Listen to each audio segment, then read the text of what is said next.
Banyak orang tertarik untuk belajar analisis fundamental, tapi setelah melihat laporan keuangan langsung pusing tujuh keliling.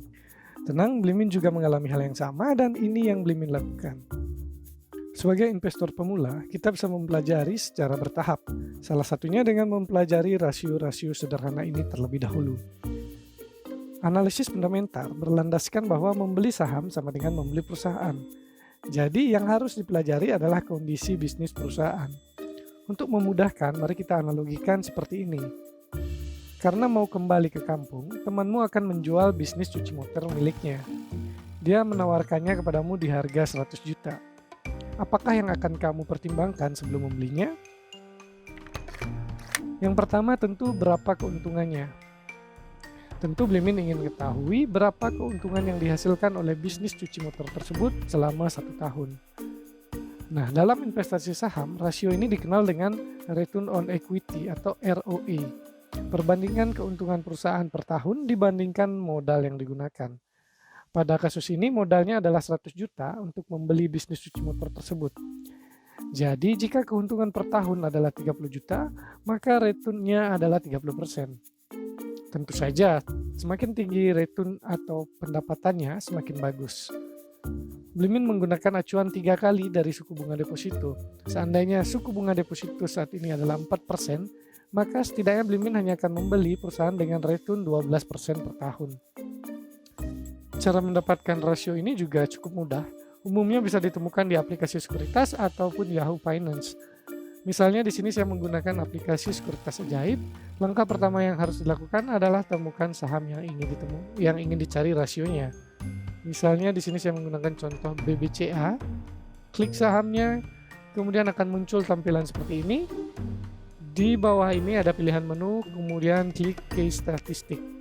Nah, di sini kita bisa menemukan return on equity dari Bank BCA adalah 18%. Jadi dalam kasus di atas, jika returnnya 18%, maka pendapatan per tahun dari bisnis cuci motor tersebut adalah 18 juta. Sedikit catatan dari Blimin, jangan terkecoh dengan ROE yang tinggi hanya pada 1 tahun tertentu. Sebaiknya kalian memilih saham yang memiliki return on equity konsisten di atas 12%, setidaknya selama 5 tahun secara berturut-turut. Sederhana bukan? Setelah mengetahui profitabilitas dari bisnis perusahaan, langkah selanjutnya yang Blimin cari tahu adalah kondisi kesehatan perusahaan. Hal kedua yang harus kita cari adalah apakah bisnis cuci motor tersebut memiliki hutang. Jangan-jangan alat-alat cuci motornya masih dalam proses mencicil atau bahkan sewa tempat yang ternyata baru 50%. Anggap saja ternyata perusahaan memiliki hutang sebesar 50 juta. Nah, dalam analisis fundamental sederhana ini, rasio yang bisa kita gunakan adalah DER atau Debt to Equity Ratio. Rasio yang membandingkan hutang dan modal perusahaan. Dalam kasus di atas, dengan asumsi hutang 50 juta dan modal 100 juta, maka Debt to Equity Ratio-nya adalah 50%. Pada umumnya, semakin kecil nilainya, semakin bagus kondisi keuangan perusahaan. Nah, untuk mendapatkan rasio tersebut, caranya juga tidak jauh berbeda. Kita ketikkan kode emiten yang ingin kita ketahui, kondisi keuangannya, kemudian pilih menu case statistik. Di sini kita bisa melihat rasio yang kita inginkan. Nah, ini dia. Debt to equity rasionya adalah 49%. Jadi, Cevin memiliki hutang 50% dari equity atau modalnya.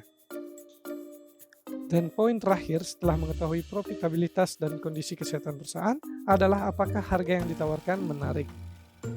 Rasio paling sederhana yang bisa kita gunakan adalah book value. Misalnya, jika kita menjual seluruh aset dari perusahaan cuci motor tersebut, seperti alat cuci, meja, kursi, dan lain sebagainya, kemudian hasil penjualannya digunakan untuk membayar hutang tadi, uang yang tersisa inilah yang disebut dengan book value. Untuk lebih mudah, mari kita analogikan dengan contoh bisnis cuci motor di atas. Setelah menjual semua aset perusahaan, ternyata terkumpul uang sebesar 200 juta, yang kemudian digunakan untuk melunasi hutang sebesar 50 juta. Sehingga book value dari bisnis cuci motor tersebut adalah 150 juta. Secara sederhana ini bisa dikatakan diskon, karena dengan membayar 100 juta rupiah kita bisa mendapatkan book value sebesar 150 juta. Dalam saham, rasio yang bisa digunakan untuk menemukan perusahaan diskon seperti di atas adalah price to book value. Perbandingan harga saham dengan book value-nya. Blimin pribadi menyukai saham dengan book value minimal 0,8 kali, artinya kita mendapatkan perusahaan yang sudah diskon 20%. Itulah 3 rasio dasar yang menurut Blimin sangat membantu dalam pemilihan saham. Selain 3 rasio tersebut, sebenarnya ada 2 rasio yang umum digunakan oleh investor pemula. Yang pertama adalah price earning ratio. Rasio ini membandingkan harga saham dengan laba yang dihasilkan. Jadi rasio ini juga bisa digunakan untuk menilai seberapa mahal harga sahamnya. Semakin kecil nilainya tentu semakin bagus. Namun yang perlu menjadi catatan, kecil di sini maksudnya di atas 0. Jadi ketika PER-nya minus artinya perusahaan sedang merugi. Jadi usahakan untuk menghindari perusahaan dengan PER yang minus. Rasio berikutnya adalah EPS atau earning per share. Rasio yang menunjukkan laba yang dihasilkan per lembar saham. Laba perusahaan dibagi dengan jumlah saham yang beredar, jadi akan didapatkan laba per lembar saham. Rasio ini juga digunakan untuk mengukur seberapa besar profitabilitas perusahaan.